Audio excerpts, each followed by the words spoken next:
CST, une scène particulièrement émouvante à laquelle ont assisté les fans du groupe Genesis ce samedi 26 mars. Rassemblés pour leur dernier concert, les adeptes du groupe de rock britannique ont pu voir Phil Collins les saluer, en dépit de sa douleur. Le chanteur à la signature vocale inimitable a tenu à se mettre debout, malgré les lourds problèmes vertébraux dont il souffre. Un effort d'autant plus touchant que les autres membres du groupe, Mike Rutherford et Tony Banks, l'ont aidé à se lever et soutenu sous les applaudissements de la foule. Une belle façon de marquer la fin de leur dernière tournée, le Last Domino Tour, où les fans ont pu profiter des lives des plus grands morceaux du groupe. Les mots de Phil Collins, dont la santé s'est considérablement dégradée depuis 2009, ne sont plus un secret.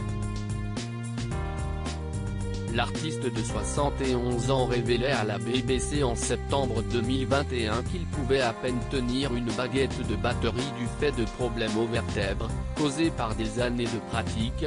Mes vertèbres ont écrasé ma moelle épinière à cause de la position dans laquelle je joue de la batterie.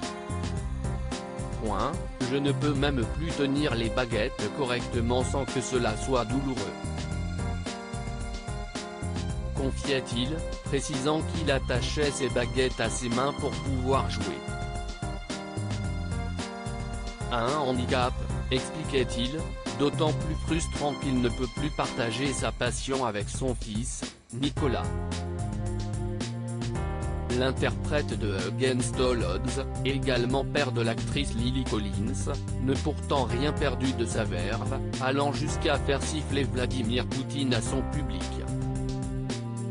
Un geste en soutien à l'Ukraine accompagné d'insultes, que le chanteur a adressé au chef du Kremlin le 16 mars dernier, lors de la date parisienne du Last Domino Tour, à la Défense Arena.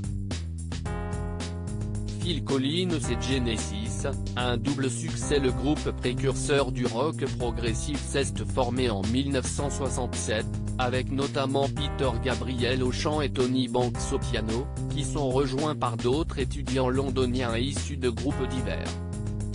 Si leur premier album aux sonorités pop est un échec, Genesis trouve ses marques dans les années 1970, se spécialisant dans le rock, et accueillant Phil Collins à la batterie.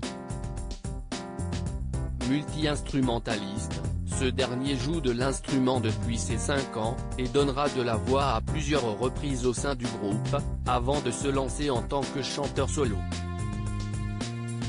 Genesis connaît une ascension fulgurante dans les années 1980, avec des tubes tels que Follow You Follow Me, dès 1978. Un succès qui permet à Phil Collins de débuter sa carrière solo, ponctuée de titres phares comme Another Day in Paradise, One More Night, In the Air Tonight et Ce Studio. Genesis et l'interprète, également auteur et compositeur, ont battu de nombreux records. Phil Collins a reçu 7 Grammy Awards, un Oscar et 2 Golden Globes. Genesis est classé parmi les 30 artistes et groupes qui ont vendu le plus d'albums dans l'histoire de la musique. Une histoire qui s'achève en beauté. Loading Widget.